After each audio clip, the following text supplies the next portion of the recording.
Ser Podcast.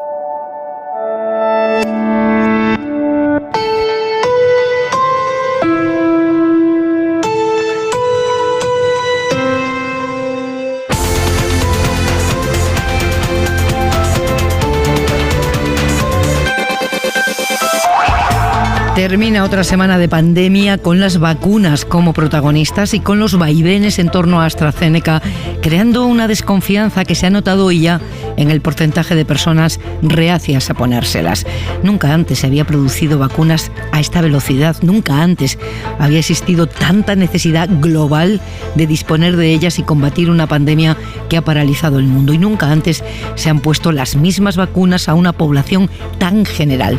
Los expertos, los que saben, no se cansan de repetir que todos los fármacos tienen efectos secundarios, todos, también los que nos tomamos cada día con tranquilidad, y que los porcentajes que están saliendo ahora son mínimos, y que muchísimos más trombos provoca el COVID que las vacunas. Estamos retransmitiendo en directo y en tiempo real un proceso por el que pasan todas las medicinas que llegan a nuestras manos, solo que sin focos, fuera de los focos. La confusión y la profusión de noticias contradictorias han alimentado esa desconfianza. ¿Tienen responsabilidad las autoridades? Sí, pero los medios de comunicación estamos obligados a extremar el rigor y el equilibrio al contarlas, porque en las vacunas está el futuro, desde luego, y está en juego la salud de todos. Pepa Bueno. En la cadena SER, hora 25. En la mesa del análisis, dos escritores. Juan Manuel de Prada, buenas noches. Hola, muy buenas noches. Daniel Bernabé, buenas noches. ¿Qué tal? Buenas noches, Pepa. A mi lado hoy Daniel Bernabé, aquí en Radio Madrid, y una periodista como la copa de un pino, Isabel Morillo del Confidencial. ¿Qué tal, Isabel? Buenas noches. Hola, muy buenas noches. Pues muy bien rodeada, como siempre. ¿Cuánto ha hecho la serie The Crown por la memoria de las monarquías? Tú decías hoy, Isabel, que el duque de Edimburgo que tienes en la cabeza no es el real, es el de la serie, y eso nos pasa a muchos, ¿eh? Pero es que a mí me ha dado pena como si conociera yo a este señor, porque claro, me he tragado The Crown con esa intensidad que me creo que el personaje de la serie responde en realidad al duque de Edimburgo, o sea que algo nos está pasando. Mira, yo me he enterado de la noticia rodeada de chicos y chicas muy jóvenes, de 20 años, para quienes esta noticia hubiera sido de una indiferencia absoluta, claro. Y han venido ellos a contármelo a mí. Claro. Han venido ellos a Pero decir, por la serie, ¿no? Porque claro, la serie, pues claro. La ficción televisiva tiene una capacidad enorme de recuperar figuras, de recuperar momentos, y es muy, muy interesante ese fenómeno, sí. Sí. ¿Tú lo has visto, Juan Manuel, la serie? No la he visto, ¿no? Pero vamos, tiene posibilidad de recuperar figuras y hasta no figuras, como la del duque de Edimburgo. Por ejemplo, el día en 2 minutos, Ana Corbatón. La pantalla gigante de Piccadilly Circus en el centro de Londres ha cambiado hoy sus habituales anuncios por una foto del duque, y esta tarde en Westminster la campana de la abadía ha sonado desde las 6 de la tarde 99 veces, una vez cada minuto.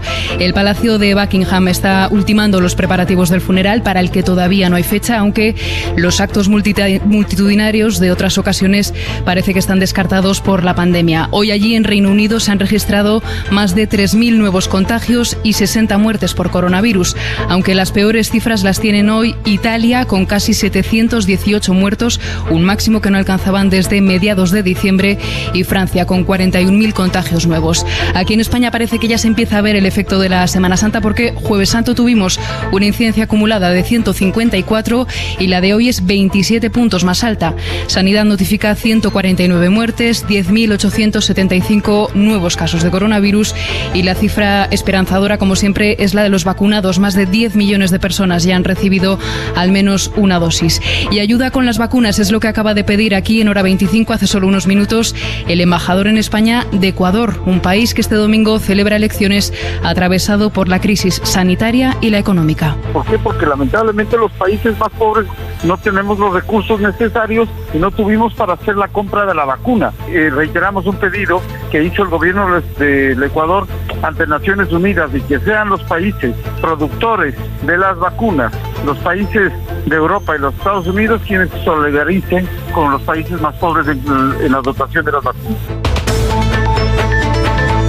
Y de la economía, dos asuntos más. El Gobierno rebaja 3 puntos su previsión de crecimiento económico para este año, del 9 que tenía previsto al 6. Lo atribuye al retraso en la llegada de los fondos europeos y a las restricciones que hubo que implantar después de Navidad. Y por otro lado, desde mañana, particulares y autónomos pueden beneficiarse del nuevo plan de ayudas que ha puesto en marcha el Ministerio de Transición Ecológica para cambiar coches viejos por eléctricos. Las ayudas son de hasta 7.000 euros. Y en la contra de hora 25...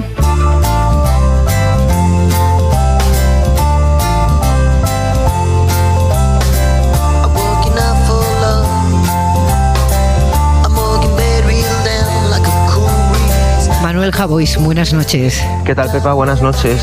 Al hilo de lo que decía hace un minuto en la portada, el miedo es algo muy humano, pero para combatirlo es muy necesaria la claridad incluso para explicar la incertidumbre.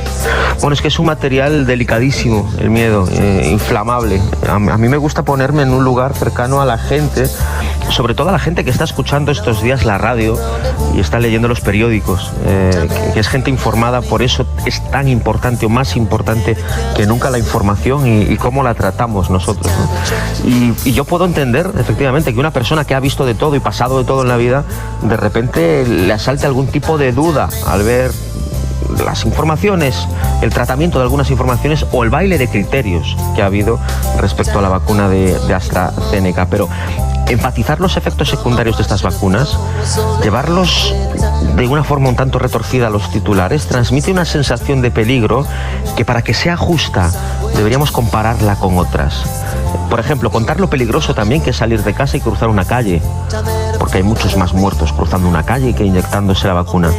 Por ejemplo, que hay más posibilidades de tener complicaciones por tomar ibuprofeno que por tener la vacuna. De esto no informamos tanto, porque sería bastante ridículo, pero si vamos a informar de la preocupación por la vacuna, preocupémonos por todo, no seamos injustos, o comparemos algo mejor y definitivo. ¿Cuál es el riesgo por ponerte la vacuna? ¿Y cuál es el riesgo por no ponerte la vacuna?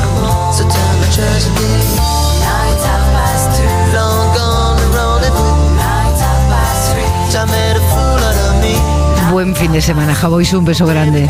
Buen fin de Pepa, un beso. Chao.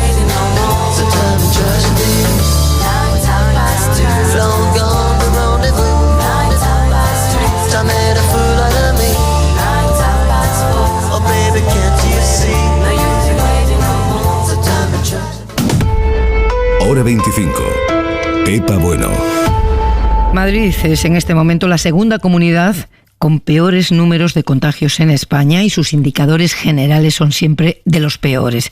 Madrid está en campaña electoral y el choque de trenes ha vuelto a ocurrir en las últimas horas entre la Moncloa y la Puerta del Sol, y por una vez el que ha embestido es el presidente del gobierno. Por eso es más noticia, porque Ayuso embiste cada día. A estas alturas supongo que conocen la secuencia, pero por si acaso han tenido un día complicado, yo se las cuento.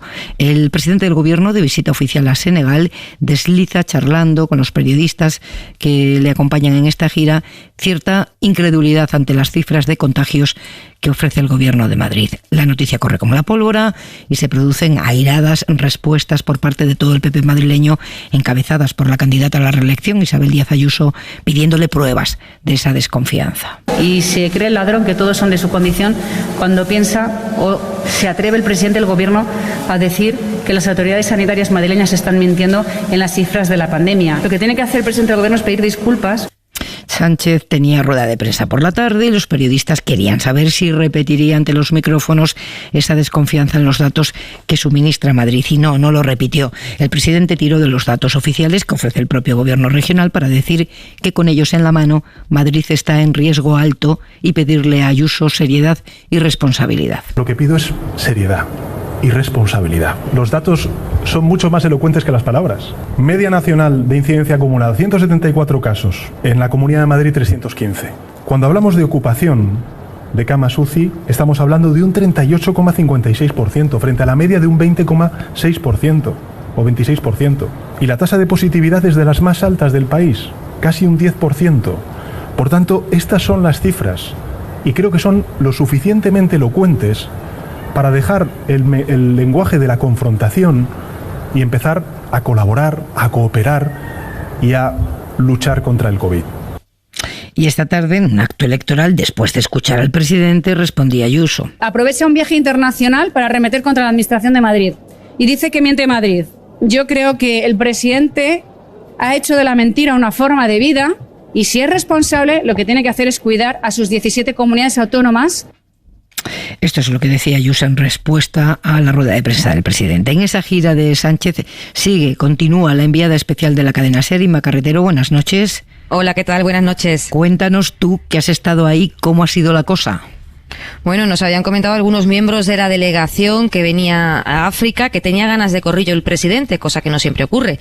Y realmente, en medio de muchas conversaciones, dejó caer ese comentario en el vuelo de Luanda a Dakar. Sus palabras fueron: el problema de Madrid no es la incidencia acumulada, sino las hospitalizaciones. No se están registrando todos los contagios. Y ahí se quedó. Y luego pasó a otra cosa. Durante todo el día nadie ha corregido las informaciones con ese comentario, a pesar de que Sánchez, en la rueda de prensa, no ha aclarado a qué se refería. Sí que llevaba bien preparado el arsenal de indicadores de la pandemia contra Díaz Ayuso, y aquí lo ha desplegado en Dakar, al lado de Macky Sall, del presidente de Senegal, que seguía atentamente la traducción simultánea, con los coros, además de un pavo real que andaba por allí. Y cuando preguntamos, Pepa, en la Moncloa, la razón por la que Sánchez ha lanzado esta idea, pues hay silencio.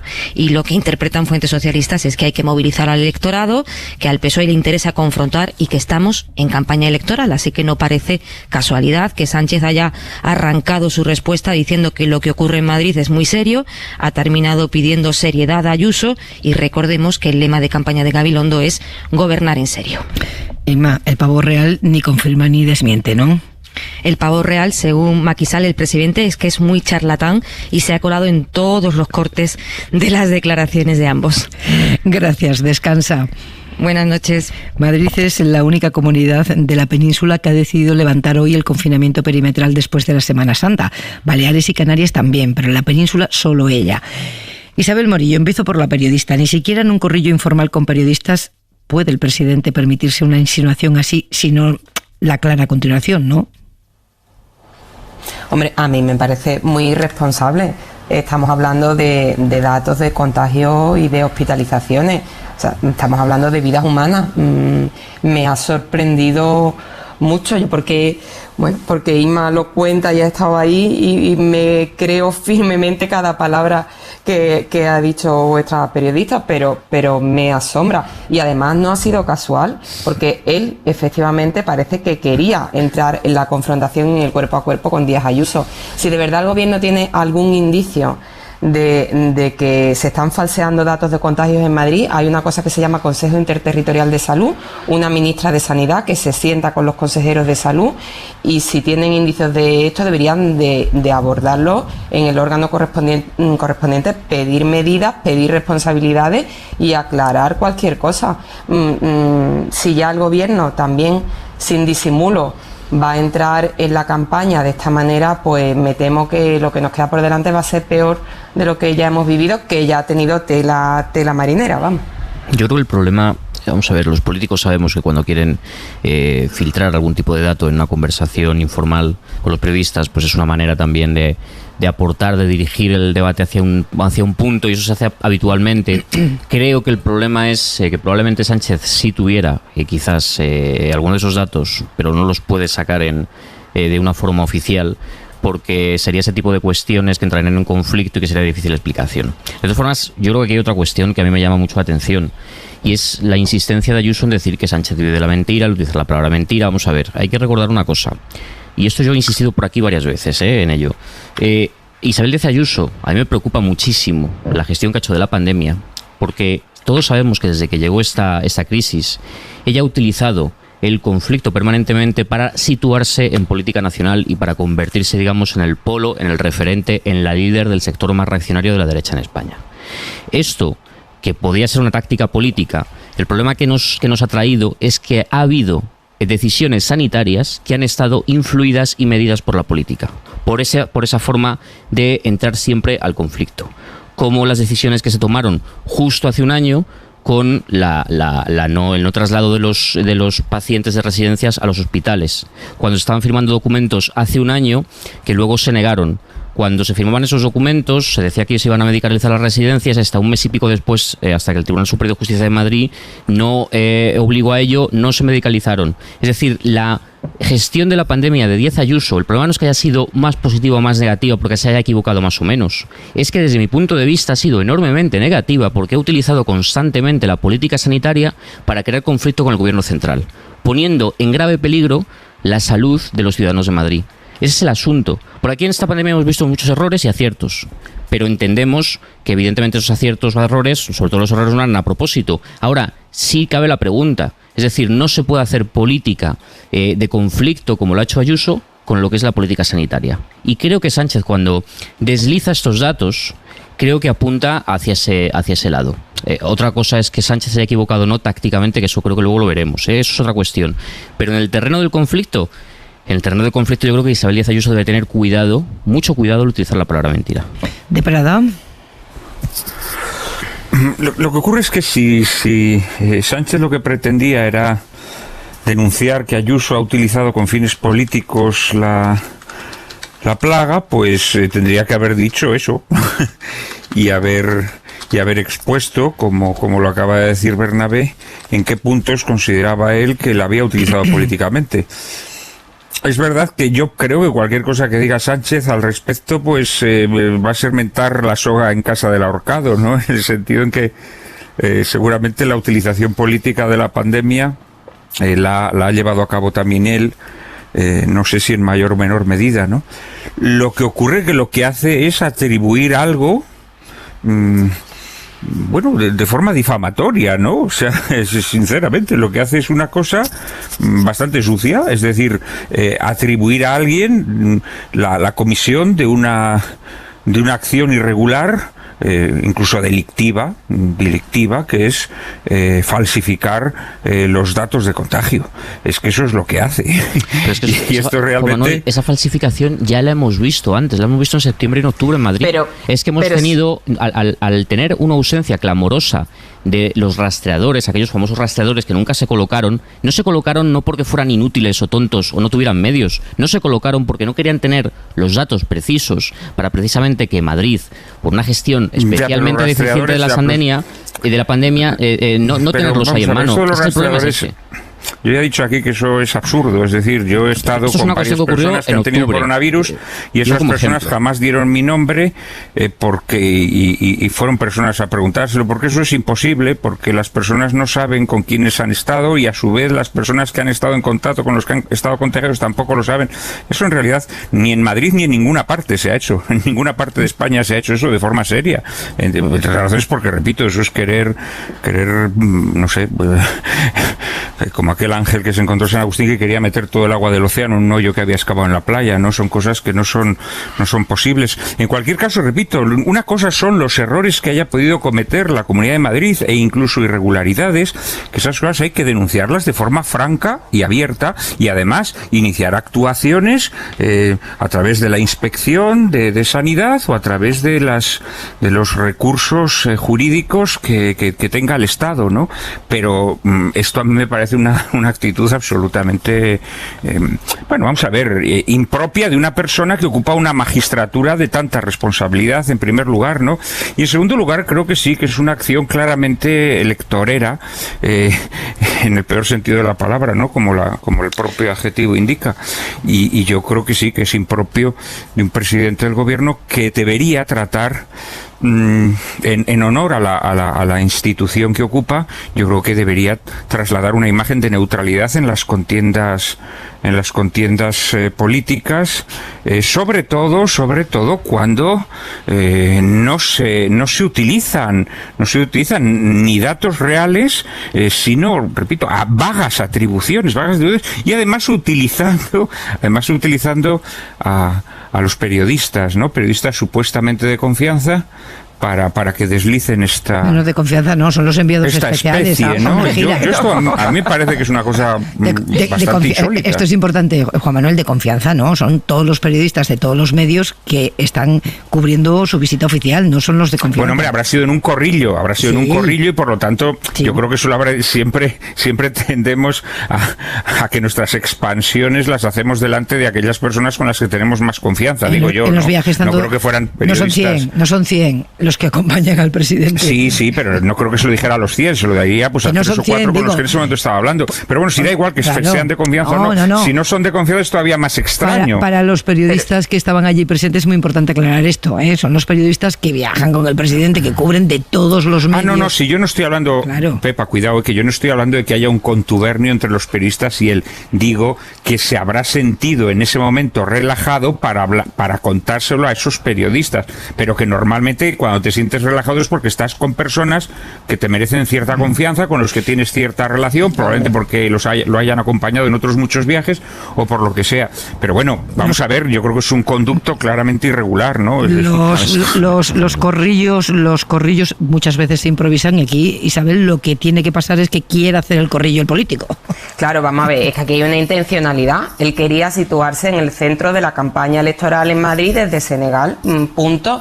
Ni confianza ni desconfianza. Él utiliza a los periodistas para transmitir el mensaje que quiere y controlar el debate o el momento de la campaña electoral madrileña. No me cabe duda de que ni es un desliz, ni porque si no, a lo largo del día Moncloa hubiera pedido una rectificación, una matización o una aclaración. Él ha dicho lo que ha dicho con toda la intencionalidad, que es confrontar directamente con la señora Ayuso. Lo que pasa es que la acusación es de muchísima gravedad y de mucha seriedad, entonces no me parece. Luego volveremos a la campaña madrileña, porque ahora quiero seguir con las vacunas que preocupan a tantas personas, pero fíjate, por rematar esta conversación sobre los datos que son oficiales, y que pueden sostener la tesis de que los datos de Madrid no es que sean falsos, sino que son probablemente científicamente menos fiables que otros. Por ejemplo, Navarra sale disparada siempre en los contagios, pero es que Navarra hace 2.706 pruebas por cada 100.000 habitantes y Madrid hace 1.616 pruebas por cada 100.000 habitantes. Estos son datos oficiales de esta semana. Exactamente la mitad de pruebas hace Madrid que Navarra. Bueno, pues científicamente es obvio que Navarra está mucho más testado y por lo tanto sus datos serán mucho más exactos y más confiables científicamente que los datos que ofrece Madrid. Estos son datos oficiales de esta semana en la que estamos. Quiero decir que se puede recurrir a muchos datos si se quiere sostener la tesis de que no es una manipulación intencionada. Pero es que lo es. Es que yo insisto en ello, y esto es precisamente lo que Sánchez no puede decir por su posición y lo filtra pues de una forma como hacen todos los políticos 4 veces en el Congreso cada día. Lo que yo digo es que en Madrid, desde el principio de la pandemia, no se han querido tener buenos datos, no por impericia, no por falta de medios o no porque los responsables no sepan, porque se ha utilizado políticamente el asunto y ellos saben que si se hubieran hecho los mismos controles que se han hecho en otras comunidades autónomas, los datos de Madrid hubieran sido bastante más importantes de lo que se nos ha contado. Y eso es un problema. Porque en el fondo lo que estamos viendo es que mientras que con otras comunidades se ha puesto la lupa encima precisamente porque han subido los contagios exponencialmente en algunos momentos, Madrid ha andado jugando a abro el confinamiento, cierro el confinamiento, abro el cierre perimetral, cierro... Es decir, es que es constantemente un conflicto permanente y así no podemos vivir. Ahora, bueno, pues es lo que tenemos. Al final yo creo que muchas veces cargamos el peso del conflicto en el que al final tiene que acabar revelándolo bajo cuerda, porque en el fondo no puede decirlo como lo digo yo, porque yo no soy político, no tengo responsabilidad. Pero ¿cómo que no lo puede decir? Si hay un consejo interterritorial donde la ministra se dirige a los consejeros y hay un montón de órganos técnicos, así funciona el Estado de las autonomías. Esta semana hemos visto como Castilla y León se ha saltado el Consejo Interterritorial de Salud por la torera, ha dicho que ellos dejaban de vacunar. Estamos constantemente viendo cómo... No se puede no decir, lo que no se puede es hacer política con una cosa tan grave desde la presidencia del gobierno. Lo que no se puede decir, quiero decir, una cosa es, cuando tú no tienes unos datos concretos, efectivamente, tú puedes insinuarlo cuando tienes un puesto de responsabilidad. Yo estoy haciendo un análisis de los últimos meses que hemos visto. La diferencia es que Sánchez probablemente no puede expresarse con la contundencia que estoy haciendo yo, porque a él sí se le pediría que aportara los datos y por qué no se han hecho esas pruebas. Es decir, en el fondo yo estoy especulando ya, pero es que eso ha sucedido así. Y repito, no han sido solo los datos, ha sido una continua mentira tras de otra de Ayuso. Y si queréis podemos seguir recordándolas, porque yo me acuerdo cuando salieron los documentos, insisto, de terrible importancia de no trasladarlos a los mayores a los hospitales, como esos documentos se negaron varias veces diciendo que eran borradores. Después se hizo dimitir al tipo que los había firmado. Después, cuando salió, Ayuso se puso en contra del Tribunal Superior de Justicia de Madrid cuando le obligaron a... Es decir, es que ha sido una detrás de otra. Pero es que eso que tú estás haciendo, Daniel, de desmontar Ayuso... No, sí tiene que ver. No, hombre, vamos a ver. Puestos a mentir y a ocultar documentación, el Gobierno ha ocultado muchísima documentación, ha ocultado muchísimos informes sobre la gravedad del contagio en las primeras fases de la plaga, pues ha ocultado la existencia o no existencia de ese célebre comité de expertos para arriba y para abajo, ha impedido que a través de esta página de la transparencia se pudiera acceder a las contrataciones que había hecho el Estado español, muchas de las cuales, por cierto, están sometidas todavía a sospecha por las comisiones que se pagaron y más. Pero vamos a ver, yo creo que específicamente lo que está hablando es que los datos que está dando la Comunidad de Madrid no son ciertos. Que la Comunidad de Madrid no haga todas las pruebas que podría hacer, bueno, pues si no las hace, dígase, la Comunidad de Madrid está haciendo menos pruebas de las que podría hacer, pero eso no convierte los datos que proporciona la Comunidad de Madrid en datos falsos. Esto, bueno, no sé, el ejemplo de una encuesta demoscópica, ¿no? Por ejemplo. Claro, en torno a la cuestión de la falsedad o no, estamos hablando de que si tú no haces suficientes datos, si tú no haces suficientes estudios de campo, al final los datos evidentemente van a la baja. Y estamos hablando de que el conflicto interterritorial entre las comunidades... pero es que por la misma razón de ser, podemos decir también que incluso Navarra, que hace el doble, bueno, pues si hiciera el doble, pues habría también muchos más, con lo cual tampoco serían datos ciertos de contagio, porque los datos ciertos de contagio no los sabemos, y además no se pueden saber. Esta es la realidad. No se puede saber, pero estamos acercándonos al tema de una forma... No, pero es que lo puede decir muy claramente. Es decir, si él considera que en la Comunidad de Madrid no se están haciendo las suficientes pruebas, dígalo, y dígalo francamente. Pero no deslice. Vamos, yo lo que no deslice, lo que os he contado, una difamación. Lo que os he contado son los datos. Son los datos de las tablas oficiales, claro, de quién hace prueba, quién no hace prueba, cuántas pruebas se hacen por cada 100.000 habitantes en términos relativos, ¿no? Que es lo que te permite aproximarte lo más posible a la realidad de lo que está pasando. Los giros de guión, los cambios de criterio, la sobredosis de ruido, seguramente todo eso ha contribuido a minar la confianza de algunas personas en la vacuna de AstraZeneca, un fármaco al que le ha acompañado, por cierto, la polémica prácticamente desde que salió al mercado, pero no por razones sanitarias, sino de gestión, ¿no? Y de producción. La EMA, la Agencia Europea del Medicamento, confirma que es segura esta vacuna, que sus beneficios son mucho mayores que sus riesgos, y por eso las autoridades españolas, siguiendo esos criterios, han decidido administrarla a las personas que tengan entre 60 y 69 años, como saben. Pero claro, la gente a la que le tocaba hoy vacunarse seguía con dudas. Tengo miedo. A las 5 de la mañana me despierta de los nervios que tengo, porque oye tantas cosas de esta vacuna que yo estoy asustada. Pasa que vengo a ponérmela pues porque vengo, pero tengo miedo. Yo estoy nerviosa. Hay tanta incertidumbre, no sabemos qué pasará. Está todo un poco en el aire. Pero supongo que alguna explicación me tendrían que darnos. Porque al final, ¿qué me van a poner? ¿Una segunda de Johnson, una segunda de Pfizer o me voy a quedar con el 70%? Si nos han vacunado, deberían continuar con el proceso. Es que no sé qué va a pasar. Que ayer nos tocaba una y me da la impresión... Las primeras consecuencias de esa incertidumbre se han visto hoy en los centros de vacunación de muchas comunidades autónomas, en las que se han disparado las cancelaciones de quienes tenían cita para recibir su dosis de AstraZeneca. Solo en Madrid, más de un 60% de personas la han rechazado. Teresa Rubio, buenas noches. ¿Qué tal, Pepa? Buenas noches. Es el caso más llamativo, el de Madrid, donde, según el viceconsejero de Sanidad, las negativas se han incrementado, como dices, hasta un 60%. O La Rioja, una comunidad en la que la renuncia global a la vacunación es de un 3%, pero que sube hasta el 20% en el caso de personas entre 60 y 65 años, que es a las que les toca AstraZeneca. El mismo porcentaje de rechazo comunican Andalucía y Murcia, algo lógico después de la que se ha montado, según José Antonio Forcada, de la Asociación Española de Vacunología. es normal que exista un rechazo a la vacunación, porque a la gente se le ha creado miedo, porque las actuaciones de las administraciones sanitarias, y no solamente en España, también en otros países, pues contribuyen a crear una alarma social y a que la gente haya identificado una vacuna como la vacuna buena y otra vacuna como la vacuna mala. No todas las comunidades tienen datos actualizados, pero en Valencia, por ejemplo, coincidiendo con la primera paralización de la vacuna, el aumento de las negativas llegó al 18%, y en Castilla-La Mancha, donde el 15% del personal de los centros educativos ha rechazado vacunarse con AstraZeneca, lo que se le ha colapsado a la consejería son los teléfonos, con la cantidad de llamadas de ciudadanos planteando dudas. Vamos a ver qué dicen los datos para aquellas personas que nos estén escuchando y que quizá tienen dudas todavía, Víctor Olazábal. Sí, esta es la recopilación que ha hecho Kiko Llaneras en El País. El riesgo de sufrir un trombo después de haber sido vacunado con AstraZeneca. Los que menos riesgo tienen son los que se encuentran entre 60 y 69 años. Solo 0,5 casos en 100.000. En esa misma edad, la probabilidad de fallecer por COVID sin vacuna es mucho mayor. 1.000 casos por cada 100.000.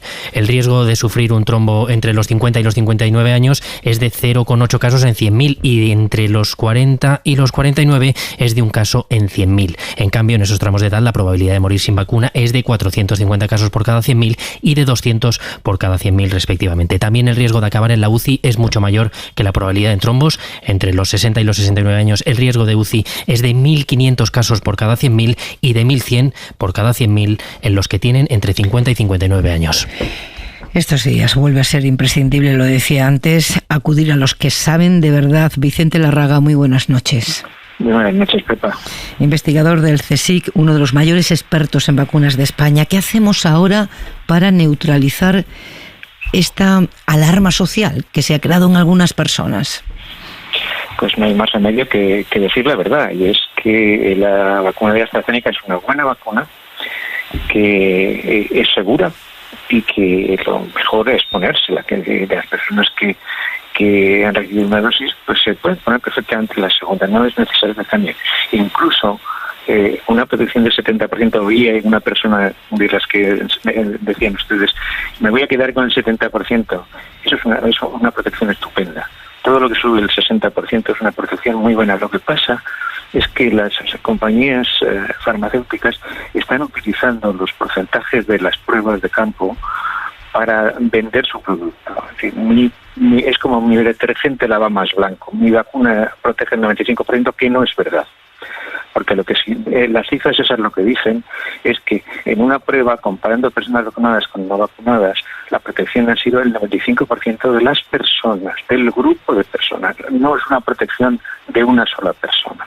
Es decir, una protección del 60%, del 70% es muy buena, y hay que decirlo así.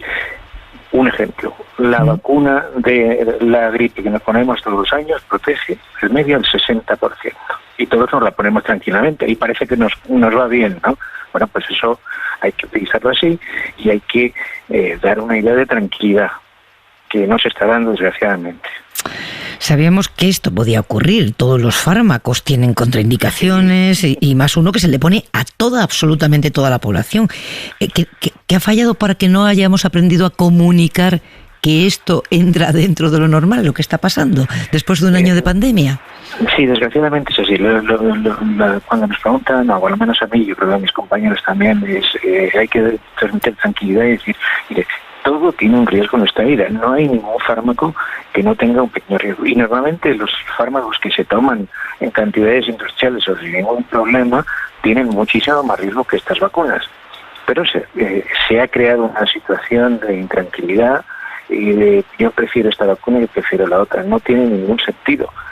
Cuando alguien dice, ¿qué vacuna van a poner? Le vamos a poner una que le va a usted a proteger de enfermar, de ingresar en la UCI y de morir. Y hay que decirlo así de claro, porque parece que esto no tiene mucha importancia, pero sí la tiene.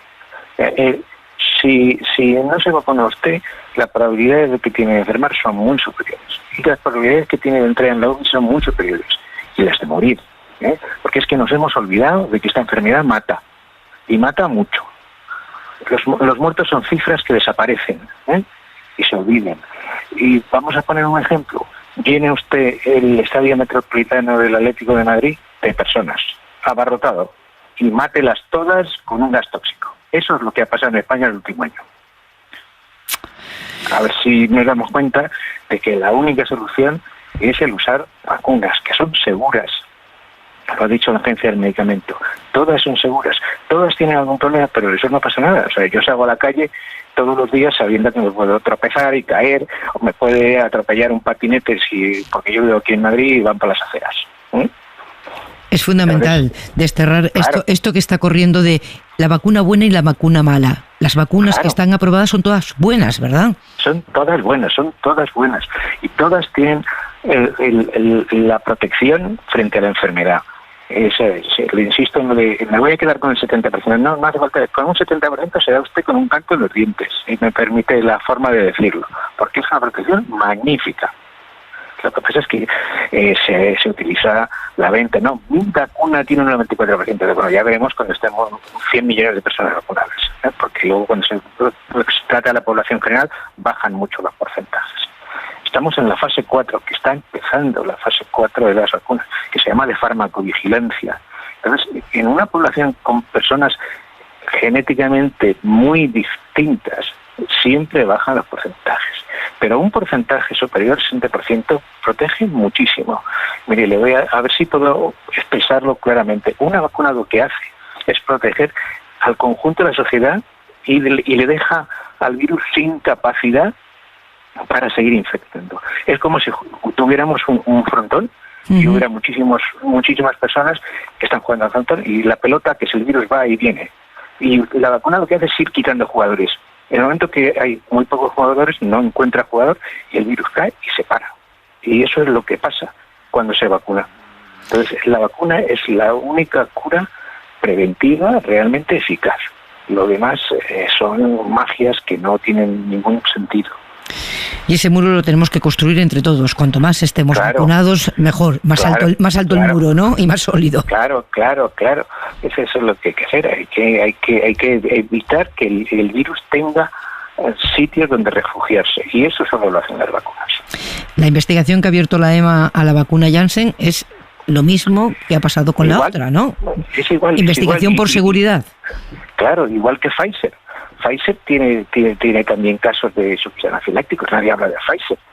Y Moderna, todas las vacunas, todos los fármacos tienen un riesgo. Lo que pasa es que esos riesgos son muy bajos y no se pueden comparar a los beneficios que producen. Pero el porcentaje de trombos que se están produciendo, tanto en Janssen como ahora en AstraZeneca, es muy inferior al de la población general.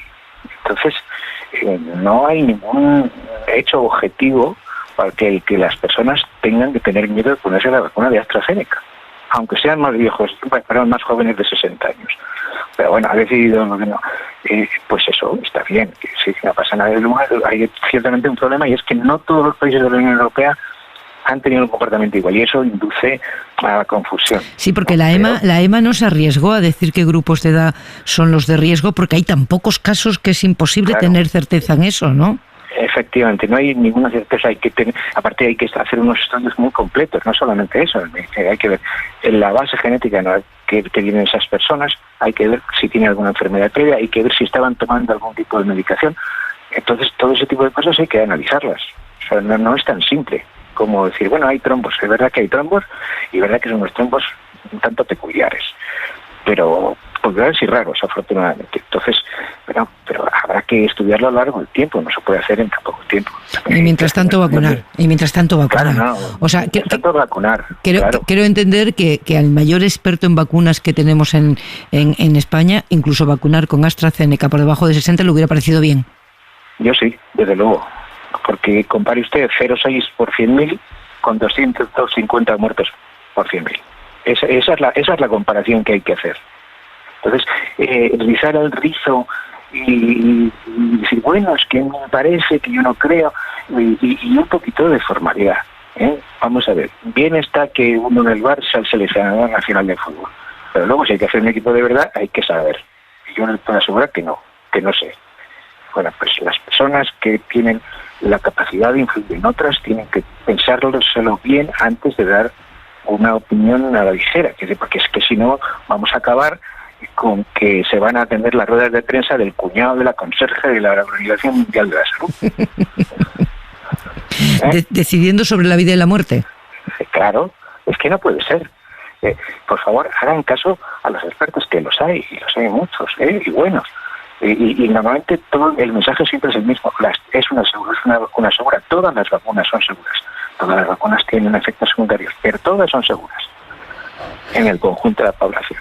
Y por favor, los que tienen la capacidad y actúen de una forma que tranquilicen a las personas, porque si no, llega un momento que no sabemos qué es lo que está pasando, ¿no? ¿A dónde mirar que encontremos serenidad? A quienes saben. De cada cosa a quienes saben, ¿no? Como en este caso a Vicente Larraga. No le puedo tener aquí y no preguntarle cómo va su vacuna, nuestra vacuna, la del equipo del CSIC. Bien. Bueno, todavía mantenemos fin de año. Esta semana hemos tenido una semana un poquito complicada con los problemas técnicos, pero hoy creo que lo hemos solventado. Entonces, bueno, esas cosas pasan, ¿no? Pero sí, llevamos un buen camino y estamos esperanzados. Así que brindaremos con el nuevo año con vacuna española. Ojalá, seguro, eso seguro, sea la nuestra o sea de otros compañeros que también están trabajando muy bien, pues seguro, eso sí que se lo puedo asegurar. Y me arriesgo, pero yo estoy convencido. Bueno, esto está aquí grabado, y lo sacaremos en su día. Pues muchas gracias, Vicente Larraga, por la claridad sobre todo y por la sabiduría. Muchas gracias a ustedes. Un abrazo. Un abrazo.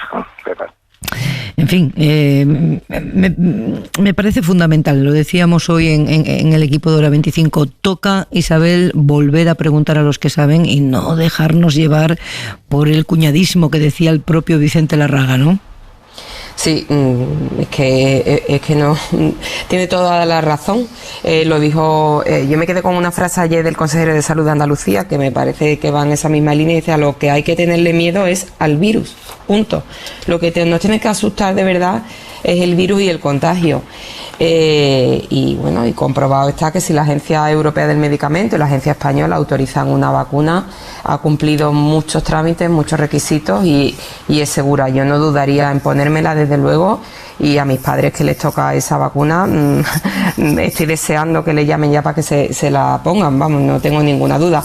Ahora, dicho esto, yo comprendo el miedo de la gente, yo me pongo en la piel de la gente que nos está oyendo y lo entiendo a la perfección, porque ha habido decisiones erráticas, y la gente pues tiene inseguridad, tiene temor, y eso es absolutamente comprensible. Hoy me decía alguien que está esperando que lo llamen, dice: me da vergüenza confesarte que tengo miedo y que no sé qué hacer porque voy a quedar como si fuera una inculta, una ignorante. Y digo, no, de vergüenza nada. Eso es muy humano. Pero es normal que haya... Fíjate que incluso hoy, cuando ya, en fin, es una evidencia que estos vaivenes, estas decisiones contradictorias provocan desconfianza. Hoy Francia, por su cuenta y riesgo, anuncia ya que no les va a poner la segunda dosis de AstraZeneca, mientras otros países están esperando a tomar una decisión conjunta, porque esa decisión conjunta da seguridad. La seguridad, evidentemente, ¿no? Pues de momento Francia ya toma la delantera por su cuenta. No sé si queréis decir algo más, que quiero irme. Sí, a mí sí me gustaría hablar. Sí. Vamos a ver, yo efectivamente creo que hay que tener mucho cuidado con el cuñadismo, pero tal vez la forma más peligrosa de cuñadismo es extender también un mensaje que en su optimismo o positividad es falso. Vamos a ver, don Vicente Larraga ha dicho que todas las vacunas son igualmente eficaces. Hombre, vamos a ver, el propio laboratorio AstraZeneca ha tenido que rebajar la eficacia de su vacuna al 76%. Sí, pero es que él estaba diciendo que por encima del 70% está súper protegido. Bien, la vacuna Sputnik, según un estudio de la revista The Lancet, que se supone que es la revista científica más prestigiosa, establece que su eficacia es del 92%. Ergo, entre la vacuna Sputnik, que tiene una eficacia del 92%, y la vacuna AstraZeneca, que tiene una eficacia del 76%, hay una diferencia de eficacia. Y esto no es cuñadismo, estos son datos científicos reales, y además, en el caso de AstraZeneca, reconocidos por la propia por el propio laboratorio que la fabrica. Entonces, esto también hay que decirlo. Del mismo modo que hay que decir, y es evidente, que los efectos secundarios que han tenido las personas a las que se ha administrado la vacuna AstraZeneca han sido más virulentos que los efectos secundarios que han tenido personas a las que se les ha administrado otra vacuna. Esto es un hecho. Esto es un hecho. Yo no estoy hablando que la vacuna AstraZeneca sea un veneno, pero es evidente que tiene unos efectos secundarios mayores que los de otras vacunas. Y yo creo que esto es verdad. Juan Manuel, yo creo que estamos uniendo diferentes líneas de debate. Es decir, si una de ellas, por ejemplo, es importante que la vacuna Sputnik no la tengamos en Europa es una cuestión geoestratégica fundamentalmente. Es decir, como la Unión Europea y Rusia son de dos bloques diferentes, tenemos un problema político de fondo y yo soy de los defensores. Ahora, la cuestión fundamental es que lo que yo creo que el experto ha dicho, el mensaje que tenemos que quedarnos es que las vacunas, aunque con una eficacia del 60 y pico % ya son muy útiles porque consiguen efectivamente rebotar el virus, claro. Que no te mueras. Sí, bien, pero vamos a ver. Claro. Y luego, por otra parte, quiero decir, lo que ha ocurrido con la vacuna AstraZeneca, fundamentalmente, no nos engañemos, ha ocurrido por la actitud dubitativa de los gobiernos que la administraban y de los organismos sanitarios que detienen en determinados momentos su administración. Y cuando a las personas legas en la materia, como podamos ser nosotros o el conjunto del pueblo español o de otros pueblos a los que se está administrando esta vacuna, pues es natural que haya reacciones de desconfianza. Llevamos toda la semana diciendo eso, es decir, la EMA se tomó 48 horas para pronunciarse después de que uno de sus funcionarios lo hubiera dicho. Pero todo eso se tendría que haber hecho antes, Pepa. Claro, porque lo que no hay derecho es que se estén administrando vacunas sin que se hayan hecho los protocolos de seguridad debidos, sin que se hayan hecho los estudios. Eso no es verdad. Eso no es verdad, Juan Manuel. Eso no es verdad, Juan Manuel. Es que eso no es verdad. Porque no es verdad, Es que no se puede decir porque no es verdad. Es que se han hecho los protocolos. Sí, es verdad. Sí. No se han cumplido los protocolos con ninguna vacuna. Los protocolos todos que establece. Los protocolos que ordena la Agencia Europea del Medicamento se han cumplido en un tiempo no se han cumplido porque, como todos sabéis, se han aliviado los plazos, se han retirado algunos trámites que se seguían hasta ahora siempre en la comprobación de las vacunas. Pero bueno, entiendo que también la situación era distinta. Pero entiendo que Juan Manuel, a ver, una cosa muy importante. Lo que no se puede afirmar tranquilamente es que las vacunas se han hecho sin protocolos, sin cumplir los protocolos. Las vacunas han pasado los protocolos de las agencias del medicamento de cada área geográfica de cada país y en el caso de Europa las vacunas no han sido los resultados no se han hecho públicos en congresos médicos, no se han hecho públicos en revistas científicas. Cuando han salido las vacunas, sus efectos secundarios no eran conocidos. Hombre, pero Juan Manuel, de la misma forma que cuando en el transbordador que se ha comprobado sobre de la misma marcha. Forma que cuando en el transbordador espacial tienen un problema técnico de último minuto y tienen que poner en peligro de los astronautas, tienen que de repente tomar decisiones y no seguir exactamente todos los protocolos que están previstos en situaciones de normalidad, pero es que lo que tenemos que ver es el resultado. Pero un astronauta cuando viaja a la Luna sabe que puede morir. Las residencias de ancianos, la cuestión es el resultado. Las residencias de ancianos hemos visto cómo ha caído dramáticamente la tasa de contagios. Es un éxito y países como Israel, donde se ha vacunado a gran parte de su población, tienen unos contagios cada vez menores. Así es que están funcionando. A ver, que tenemos un segundo a todos, que tenemos a Vicente Larraga que está escuchando el programa y quiere intervenir. Vamos a ver si nos podemos escuchar todos. ¿Quiere volver a intervenir Vicente Larraga? Hola de nuevo. Hola, buenas tardes. Buenas noches, perdón. Vamos a ver, quiero intervenir porque aquí hay una persona que está diciendo cosas que no son ciertas. O sea, todas las empresas que desarrollan vacunas que les han desarrollado han cumplido estrictamente los protocolos. Eso que dice él no es cierto. O sea, eso en primer lugar. En segundo lugar, todas las vacunas son equivalentes en su protección. Insisto, es una protección grupal, no una protección individual, que parece que es un concepto que no ha conseguido entender. O sea, cuando uno vacuna a una población, sabe que si llega el virus, el 90% o menos, o el 80%, estará protegido frente a la infección. Pero eso no significa que todas las personas estén protegidas al 90%, sino que es una cuestión de la población, ¿no? Que es un concepto que es difícil. Yo comprendo que si no sois un especialista es difícil entenderlo, pero todas las personas deben saber que todas las vacunas son equivalentes, que todas las vacunas ofrecen unas protecciones superiores al 60%, que es mucho. mucho. Para que se haga una idea, este señor, cuando hay una epidemia de cólera se usa la vacuna contra el cólera y solo protege en un 36% y funciona. Luego una protección del 60% es mucha. Así que me parece que tendría que dejar claro estas cosas. No se puede poner en duda los protocolos que han utilizado las empresas, incluso AstraZeneca, para hacer las vacunas. Se han hecho todos los protocolos porque si no, las agencias de medicamentos no hubieran permitido que pasara. Son enormemente estrictas, enormemente serias. Entonces, todas son equivalentes, lo repito otra vez, son equivalentes en la protección.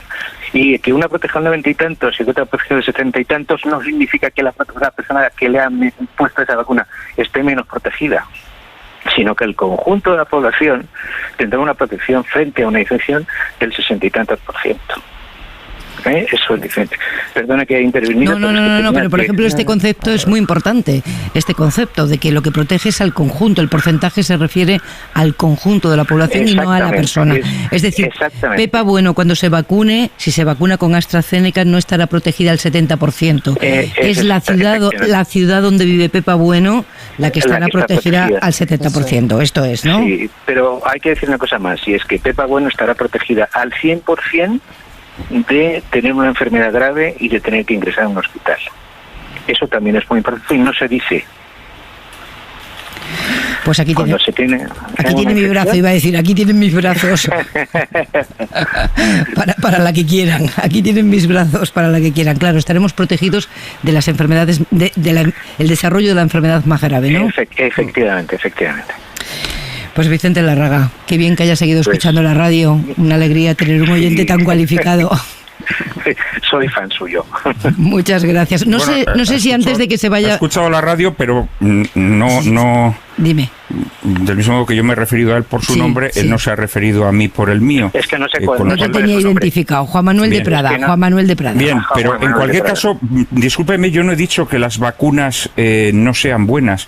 He dicho que su eficacia es diversa. Es decir, que según no todas las vacunas han demostrado la misma eficacia. Eso es lo que he dicho en primer lugar. No, señor. Eso es lo que usted no entiende.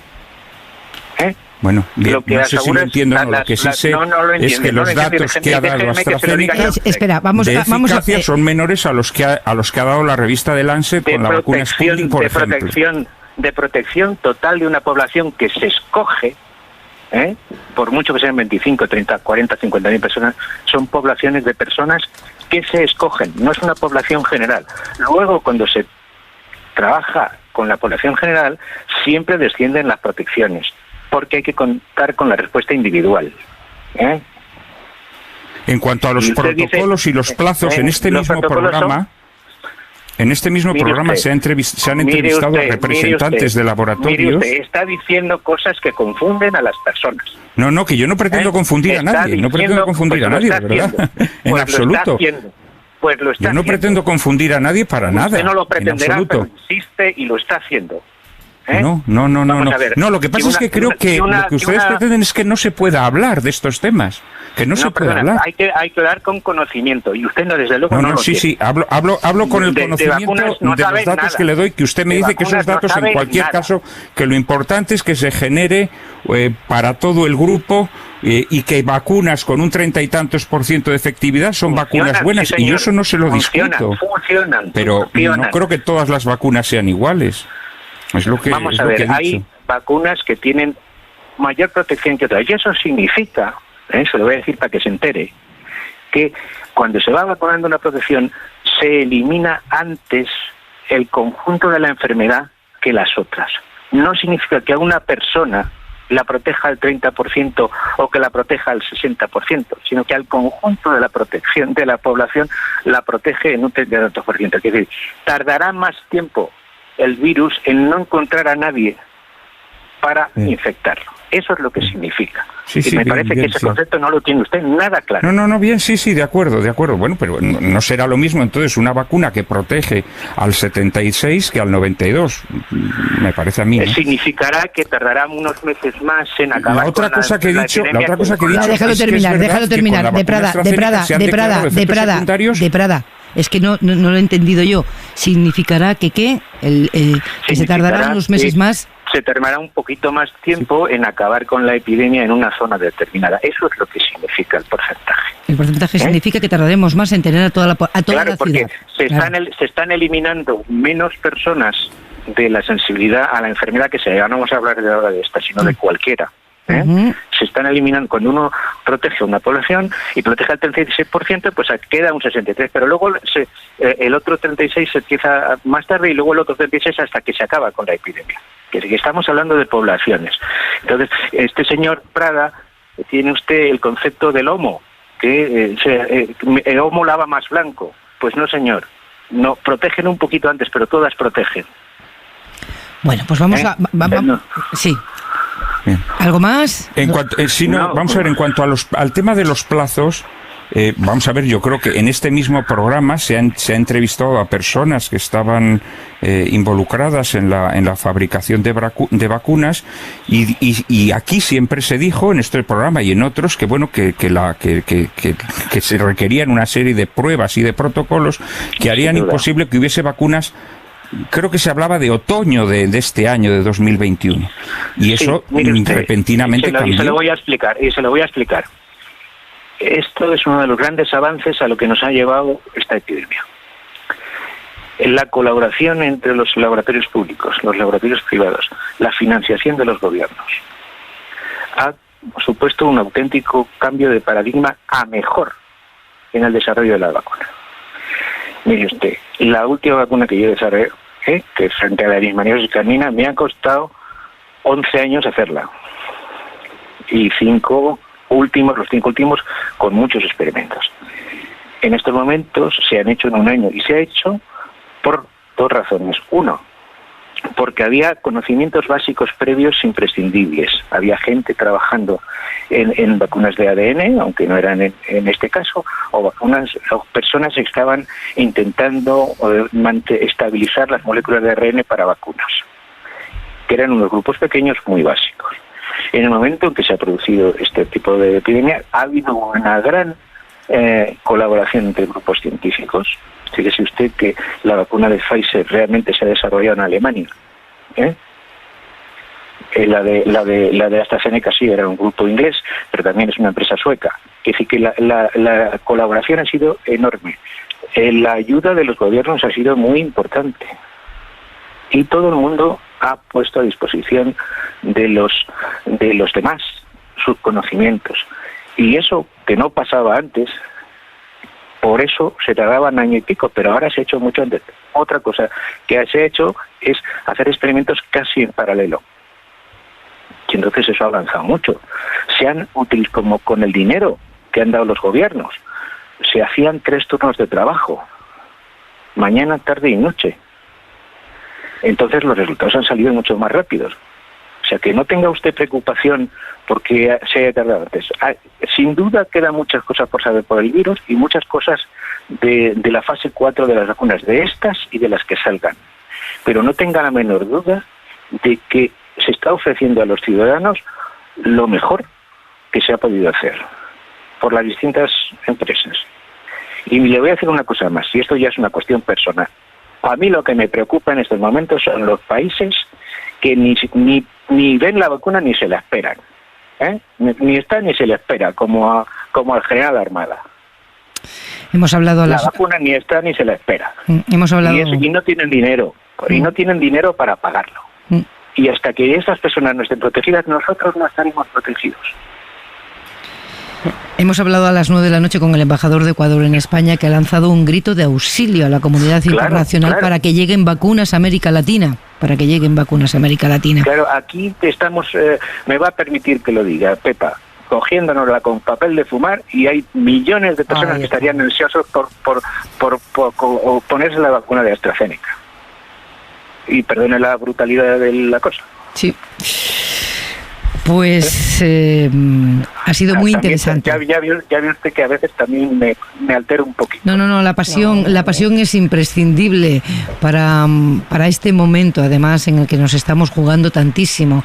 Yo no sé cómo agradecérselo a Vicente Larraga, que nos haya iluminado como siempre y que, bueno, pues estas dudas que tiene Juan Manuel de Prada, seguro que mucha gente la tiene en su cabeza. Me parece bien que lo haya dicho porque hay que aclararlo. Sí. Claro. Hay que poder hablar de las dudas que uno tiene y de las incertidumbres y de los miedos. Y esta ha sido una ocasión para eso, para que se pueda confrontar con quienes saben de verdad, porque los demás leemos y procesamos datos, pero no sabemos de vacunas. Vicente Larraga sí que sabe. Así que buenas noches. Buenas noches, muchas gracias, Pepa. Hora 25. Pepa Bueno.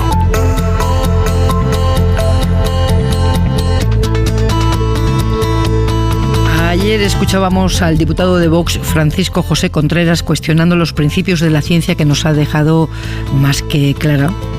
La ciencia, que el cambio climático es el gran desafío de la humanidad. Y lo peor es que a estas alturas ya no nos sorprenden comentarios así. Basta con echar la vista atrás solo una semana para poder hacer el retrato de esta formación que ya está en las instituciones. Sus tránsfugas acaban de entrar en el gobierno regional de Murcia y el partido Vox aspira ahora a entrar en el gobierno de la Comunidad de Madrid, Víctor. Sí, la última perla la hemos escuchado hoy mismo, de campaña en Madrid, en San Fernando de Henares, la candidata Rocío Monasterio. ¿Pero qué género? ¿Qué género? Si las mujeres no podemos caminar por las calles porque nos asaltan los menas. Eso es lo que quieren para nosotras, que vayamos con burka. Ayer Santiago Abascal en Vicálvaro también señalando a los menores extranjeros no acompañados. Porque no quieren que en esa Vallecas de la que mucha gente se va se escuche hablar de los narcopisos o de la inmigración ilegal a la que se llama sistemáticamente o de esos menas a los que llaman sus niños y que son tolerados. De este jueves es también esto en la Comisión de Industria del Congreso. El diputado de Vox, Andrés Rodríguez Almeida, dirigiéndose a la presidenta de la comisión, Sandra Guaita, como señora presidente. Así que ella le llamó señor diputada. Muchas gracias, señora presidente. Esta incoherencia gramatical de señor diputada es algo que usted hace voluntariamente o es accidental.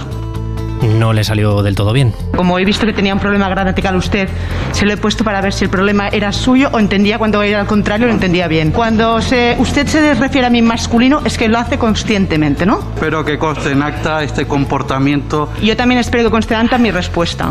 Sí, no, y se lo agradezco. A su trato irresponsable contra la presidencia de esta mesa cuando está presidida por una mujer. Mencionabas, Pepa, al diputado Contreras quitándole hierro a ese asunto del cambio climático. Pero de ningún modo el fin del mundo. Sin embargo, ustedes están reaccionando como si esto fuese un asteroide que se acerca hacia la Tierra por favor. y la va a destruir. El mundo ha caído en la paranoia, dice este diputado de Vox. Sin histeria, sin paranoia, esa paranoia en la que ha caído gran parte de la sociedad occidental y sin ningún fundamento científico. Y sobre negaciones, esta respuesta el martes de Mabel Campuzano, nueva consejera de Educación de Murcia, que fue expulsada de Vox, pero no por su ideología. Decía que ella no se va a vacunar, pero no quería explicar por qué. Prefiero no decirlo porque, claro, ahora ya estoy en un puesto que lo que diga...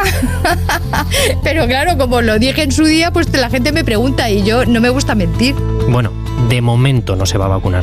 Si al final viera el resultado de que después de la vacunación esto se ha solucionado, hemos salvado la crisis, no tiene efectos secundarios, pues entonces me vacuno. Vamos, que primero la prueben otros. Ha sido solo a lo largo de esta semana, ¿no? Porque llega un momento en que esa capacidad para montar bronca y confrontación nos hace olvidar de qué estamos hablando cuando entran en las instituciones partidos como Vox. Partidos como Vox, que ya está en el primer, no ellos, sino sus tránsfugas, pero fueron tránsfugas no por motivos ideológicos, en el gobierno de Murcia, y bueno, hay la posibilidad de que entren en el gobierno de Madrid. No sé quién quiere abrir fuego, estamos todos... Pues mira, yo mismo. Creo que hay un momento en el que hay que entender exactamente, es que Vox me pone muy nervioso. Me pone muy nervioso porque creo que practica... Ha dicho que vamos a calmarnos para hablar de Voz un momento de tranquilidad. Y tú te has reído, Claro, porque... Que me ha llegado hasta aquí. Es una organización política que practica el sabotaje social. ¿Qué quiero decir con esto? Vamos a ver, constantemente un país se tiene que enfrentar a diferentes problemas y el nuestro tiene muchos. Hemos estado hablando de problemas de vivienda, la reindustrialización, los fondos europeos, la digitalización, o sea, problemas ciertos que nos afectan a todos. ¿Y cuál es el modelo político de Vox? La creación de problemas irreales que se transforman en una cuestión prácticamente de Estado y a la que ellos son los que le dan la solución. Por eso permanentemente se está hablando de este tipo de problemas que luego pueden tener un cierto conflicto en algún punto, en algún momento, pero que no son de hecho problemas de Estado, que no están afectando la integridad del país, ni a nuestra seguridad, ni nada por el estilo. Ese es el modus operandi. De la misma forma que cuando ponemos en cuestión las vacunas, lo que en el fondo se quiere es básicamente que la gente coja miedo, no se vaya a vacunar, lleguemos a mayo, el país se haya hecho un desastre y el gobierno se tenga que caer. Es que al final detrás de todas estas cuestiones en las que nos ponemos tan estupendos, creo que a veces hay intencionalidades políticas muy sencillas, que son precisamente, pues bueno, el poner palos en las ruedas constantemente y el tener que estar hablando de que si el femenino y el masculino o sobre los menas, que puede efectivamente en algún momento puntual tener un problema de seguridad en algún barrio madrileño, en algún barrio de una gran ciudad, pero que desde luego no es un problema de Estado. ¿Y ellos por qué lo ponen como problema de Estado? Porque bueno, es la forma en la que constantemente tienen maniatada la agenda pública. Esa es yo creo que es básicamente la cuestión. Juan Manuel. Yo es que creo que cada uno otorga importancia a las cuestiones que quiere, ¿no? Yo tampoco creo que la ley trans sea una cuestión de Estado urgente. Sin embargo, pues el gobierno o una porción del gobierno la puso. ¿A qué porcentaje de la población española le preocupa esta cuestión? Pues sospecho que a un porcentaje mucho menor que al que le preocupan otras cuestiones que Vox pone sobre el tapete. ¿Que las pone abusivamente? Sí, a lo mejor precisamente porque ha descubierto que molestan al adversario político o le hacen sentir incómodo o sus respuestas no son convincentes. Pero yo creo que, claro, en el juego político uno pone aquellas cuestiones sobre el tapete que considera que son importantes para el votante que busca y sospecho que porque considera que crean una reacción en el oponente, ¿no? De tal manera que tú puedes cobrar un mayor protagonismo, ¿no? En cuanto a lo de que cuando uno cuestiona las vacunas o ciertas cosas de las vacunas lo hace con una intención política, pues no necesariamente, ¿no? Lo puede hacer simplemente porque considera que en torno a las vacunas pues hay una serie de interrogantes, nada más. Yo creo que esto es natural, ¿no? Cuando hay una campaña de administración de vacunas multitudinaria, pues es normal que las personas se preocupen. A mí esto me parece natural, no necesariamente tiene por qué haber una complicación política. Pero una cuestión, Juan Manuel, es que tú y yo aquí pongamos en duda cualquier cosa, que no tenemos mayor importancia, pues somos escritores, y otra cosa es que lo haga ya gente que está metida en las instituciones y ocupa un cargo público y tiene una responsabilidad sobre el ciudadano. Esa es la diferencia. Bueno, y esa es la preocupación. Y aquí tenemos una enorme responsabilidad, porque nos escucha mucha gente que confía en que lo que sale por estos micrófonos responde, como mínimo, a una verdad científica. No quería decir lo contrario. Lo que quería decir básicamente era que creo que hay una diferencia notable entre alguien que tiene una responsabilidad pública y bueno, lo que es alguien que estamos en una tertulia que intentamos ser sin duda alguna honrados y atenernos a las realidades. Ya, bueno, y las opiniones son libres, solo faltaba, cada uno opina lo que quiere, pero que los datos sagrados, ¿no? Los datos que se cuentan sobre cualquier cosa y particularmente sobre algo que tiene que ver con la vida y la muerte y la salud, responden al criterio y al conocimiento de los que tienen ese criterio y ese conocimiento. Yo puedo opinar sobre cómo se está comunicando el asunto de AstraZeneca, que me parece un desastre la comunicación. Sí. Puedo opinar sobre cómo lo está haciendo la administración con los vaivenes, que me ha parecido otro desastre. Pero desde luego sobre las vacunas yo no puedo opinar. Yo sobre las vacunas tengo datos que cojo de aquí y de allí, proceso como una periodista, no como una técnica. Claro, pero cuando esa misma opinión se da sin ton ni son por parte de un consejero de salud o una figura de relevancia pública de la administración ocupada por un cargo de Vox, digo que ahí tiene una doble gravedad. Ya, porque evidentemente ellos tienen una responsabilidad por el propio cargo que ostentan. Claro, es que hay cosas ante las que no nos podemos callar, porque decía Juan Manuel, es que entramos les hacemos el juego, entramos al trapo de la provocación. Yo esa sensación, Juan Manuel, te admito que la tengo constantemente, pero hay provocaciones que son afirmaciones con unas consecuencias tan graves que creo que nuestra responsabilidad no puede ser callarnos, sino desmontar las cosas que dicen. Por ejemplo, a mí hay un tema que me parece especialmente sensible y es el tema de la criminalización de los inmigrantes irregulares, sobre todo de los menores no acompañados. Criminalizar a estos menores no acompañados está haciendo mucho daño a la sociedad. Hay mucha gente que antes no miraba con recelo a estos chiquillos que delinquen en un porcentaje ínfimo. En el caso de Andalucía, el dato que nos dieron era de un 0,9%, que creo que es un dato irrelevante. Por supuesto que los habrá que delincan, pero en un 0,9%. Y cada vez oigo a más gente... Hombre, si un 0,9% de españoles delinquieran, habría más de 4 millones de españoles delinquiendo. Hombre, por favor, que un 0,9% de los menores bajo tutela hayan... pero bueno. Pero estoy totalmente de acuerdo en lo que estás diciendo. Como para hacer un discurso de la criminalización de los menores inmigrantes y sembrar ese odio en la sociedad. En esto estoy totalmente de acuerdo. Es decir, yo pienso que el error que cometen muchos cuando Vox saca determinados temas que se supone que forman parte de ese mensaje político que pretenden lanzar a sus seguidores, es precisamente que desde aquellos partidos que consideran que esos mensajes son falsos o son tendenciosos, no se hable de este tema. Esto es lo que a mí siempre me ha resultado sorprendente. Es decir, pensar que tú simplemente silenciando un tema consigues que de ese tema no se hable. Eso se ha hecho, bueno, con la monarquía, se ha hecho con muchos temas y siempre sale fatal, claro, porque cuando tú tapas un tema, ese tema se pudre y cuando vuelve a emerge podrido, ¿no? Y es más radioactivo, digámoslo así, ¿no? Hay temas que Vox está poniendo en el debate público con una gran irresponsabilidad y es deber de todos desmontar lo que sea mentira. Y Vox es un partido, y a mí esto me cuesta acoso en redes sociales y persecuciones, porque Vox manda a gente a perseguirte, a perseguir a los periodistas, y esto es duro decirlo, pero es así. Vox fomenta y jalea actitudes violentas, actitudes de xenofobia, actitudes violentas hacia los más débiles, y de verdad no podemos permanecer callados ante eso, y eso no es comprarle la provocación. Y después hacen otra cosa, que es el juego del victimismo. No hay una cosa que me moleste más en la vida que el victimismo, pero bueno, allá cada uno. Pero es que hacer una estrategia política con victimismo me parece repugnante.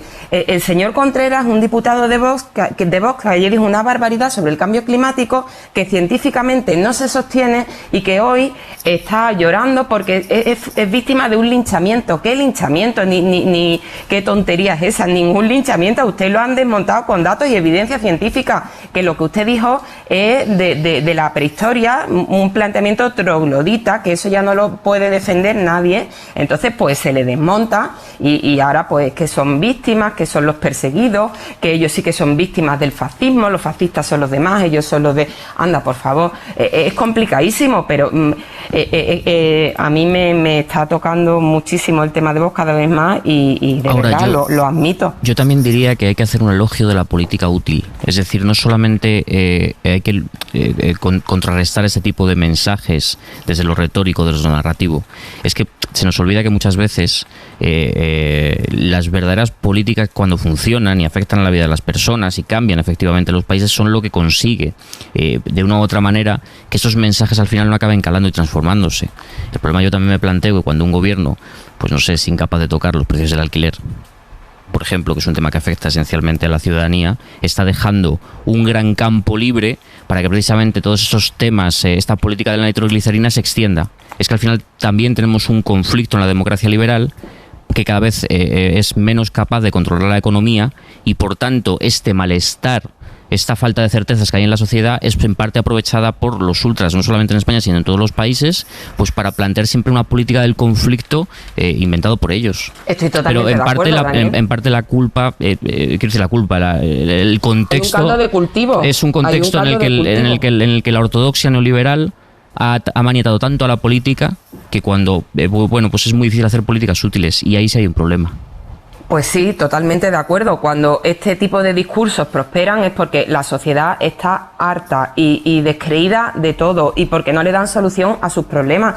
Si tú a una persona que posiblemente necesite una ayuda para llegar a fin de mes, le dices que esa ayuda se la van a quitar a él para que dé de comer a sus hijos y se la van a dar a un inmigrante, pues esa persona que está desesperada se lo creerá y posiblemente es capaz hasta de coger una papeleta de Vox, porque lo hemos estado viendo, pero eso no quita que tengamos que no entrar al trapo de las provocaciones, pero sí, por supuesto, exigir a los partidos políticos que hagan política útil, que se conecten de verdad con los problemas y con las necesidades de la gente, que nos pongan sobre la mesa cosas que atiendan lo que la sociedad demanda de verdad, pero también desmontar las barbaridades que dice Vox, porque llevamos mucho tiempo con el discurso de que entramos en las provocaciones y lo estamos dimensionando y que la culpa es de los medios de comunicación. No, señores, la culpa no es de los medios de comunicación. ¿Cómo va a ser la culpa de los medios de comunicación, por favor? Bueno. Aquí se abrió otro debate. Se abrió otro debate, pero son las 11:24 y nos tenemos que ir. ¿Y con qué nos vamos, Ana Corbatón? Pues echando un vistazo a cómo abre la prensa británica mañana, foto en blanco y negro y el titular Príncipe Philip en el Guardian. El Financial Times lleva una foto más pequeña y rescata algunas de las frases del comunicado de la Casa Real al anunciar la muerte. El Daily Telegraph publica una foto del duque de Edimburgo con traje militar sobre fondo negro. Una vida de servicio, destaca el Evening Standard. El Daily Mail lleva un especial de 144 páginas sobre la historia de la reina Isabel y Felipe, con una foto de ellos dos, y el titular Hasta siempre mi amado. Mismas palabras en el Daily Mirror, que también lleva una foto de la pareja, y el Daily Star titula Su roca, el apoyo de la reina durante 73 años, junto a una foto del duque de espaldas quitándose un sombrero.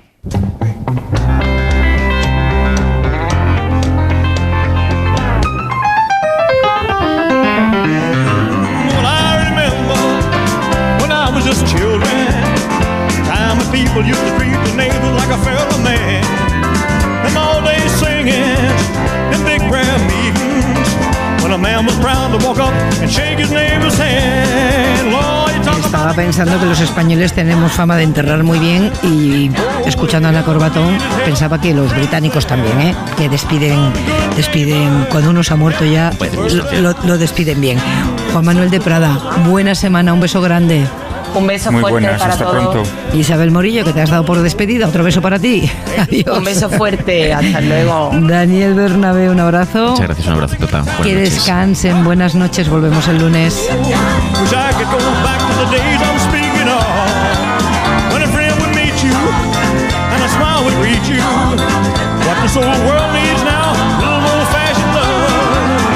Suscríbete a Hora 25. Todos los episodios y contenidos adicionales en la app de Cadena SER y en nuestros canales de Apple Podcast, Spotify, iVoox, Google Podcast y YouTube. Escúchanos en directo en la SER de lunes a viernes a las 8 de la tarde. Cadena SER. La radio.